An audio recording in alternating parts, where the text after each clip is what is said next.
Hello, LAM families. Mr. Daniel Connolly here, LAM music, speech, and drama teacher. Since we've had a few snow days recently, I wanted to make a quick video for you guys talking about how you guys can help prepare your kids at home for the upcoming speech meet. Since we're deep in preparation for the speech meet, losing 2 Wednesdays, which is when I have most of your kids for drama, is not great for preparation for the speech meet. So I wanted to make this video so you can be helping prepare them at home for our speech meet coming up in just 2 weeks on February 7th.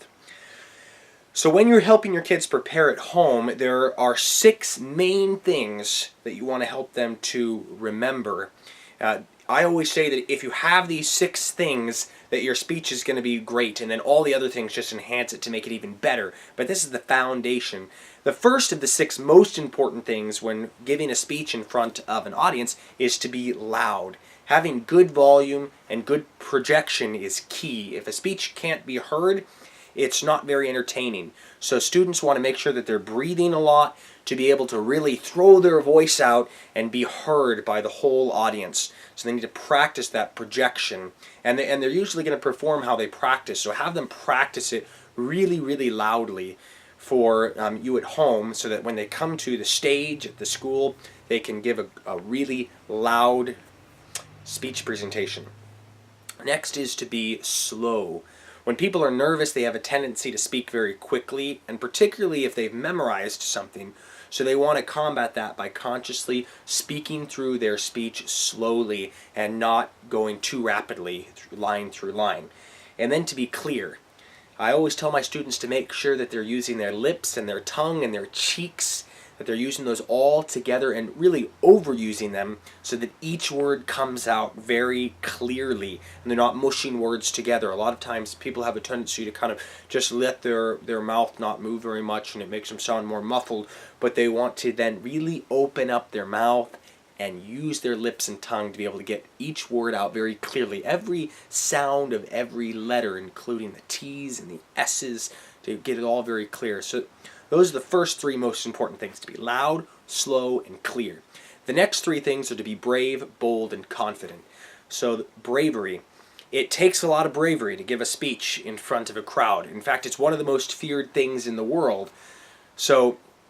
And when a student is being brave, it doesn't mean that they're not afraid. It means that they're continuing on in spite of being afraid. So they need to be brave to give their speeches, and they need to be really bold. So they need to do it really big, not small, giving it all they got, and with great enthusiasm. And then be confident. So believing that they can do it, and saying as they're preparing and as they're walking up onto the stage, I think I can, I think I can, I think I can. So those are the 6 main things: is to be loud, slow, and clear, brave, bold, and confident. So now we'll talk about some other things that help to make a speech great. When the students are first walking up onto the stage from the chairs in the gym, they want to make sure that they have a very confident walk-up, that they take their place, and immediately that they give a big smile. So they start with a smile and then take a deep breath. When somebody's nervous, they tend to not breathe as much. And so by taking in that deep breath, we're consciously combating our anxiety by giving our body more air. Because when we have less air, we get even more nervous. So taking that deep breath, and then they do their introduction. And an introduction sounds like this: hello, my name is, they state their name, and I will be reciting, and then they say the title of their speech and who it is written by. So for instance, hello, my name is Mr. Connolly, and I will be reciting The Grasshopper and the Ants from Aesop's Fables. And if they're giving a poem, then they'd recite the author of the poem. And if they're saying a Bible verse, then they just simply say the Bible verse. That's it. Then they pause again, take in a deep breath, and then they begin their speech. Some things to remember while they're presenting their speech is, 1, to have really good eye contact. So they want to make sure that they're looking at the audience, not at the floor, ceiling, the walls, right at the people. And good eye contact is looking right into the people's eyes, but just very briefly.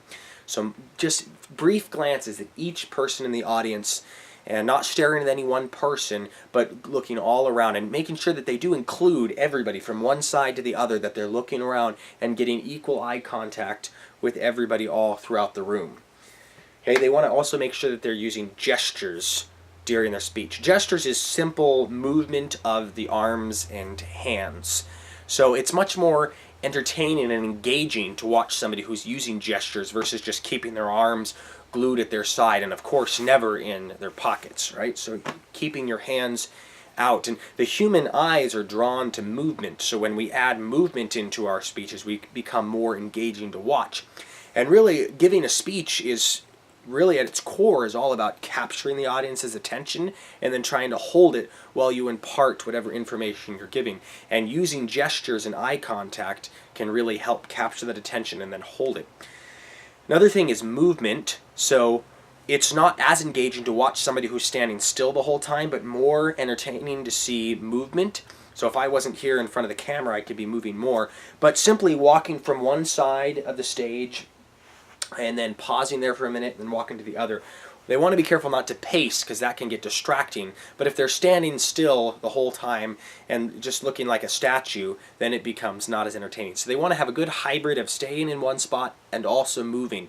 So they move around a little, but not constantly, utilizing their whole space that they have to perform. Okay? Smiling is a big thing. As much as they can throughout the speech is to bring in a big smile. It really lights up the stage and helps them just glow up there. So encourage them to be smiling while they're giving their speech, and particularly in their introduction and their closing. They want to be very careful not to shift their weight.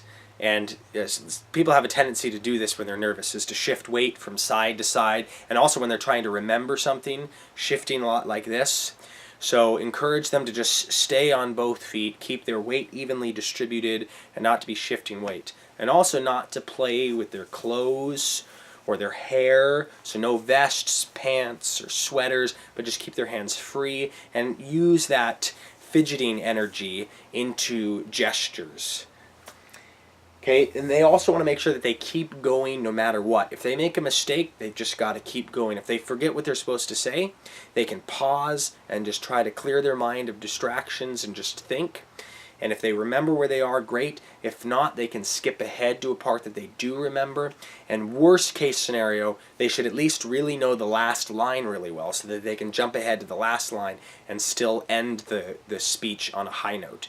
So, of course, that's worst case scenario. You want to really work with them hard to get their speeches 110% memorized. But if that, in the case that that does happen, they just want to keep going no matter what. When they come to the end of their speech, they want to smile and bow and give a proud thank you, and then they can exit the stage. So a quick recap of things that we talked about here. To give a good speech, the students want to try to be loud, slow and clear, brave, bold, and confident. They also want to make sure that they are having good eye contact, using gestures, adding in some movement, smiling a lot, that they're not shifting weight from side to side, like swaying like this, playing with their clothes, and that they continue on no matter what. And a good introduction sounds like this. Hello, my name is Mr. Connolly, and I will be reciting The Grasshopper and the Ants from Aesop's Fables. And then when they come to the end of their speech, they want to give a proud bow and a thank you.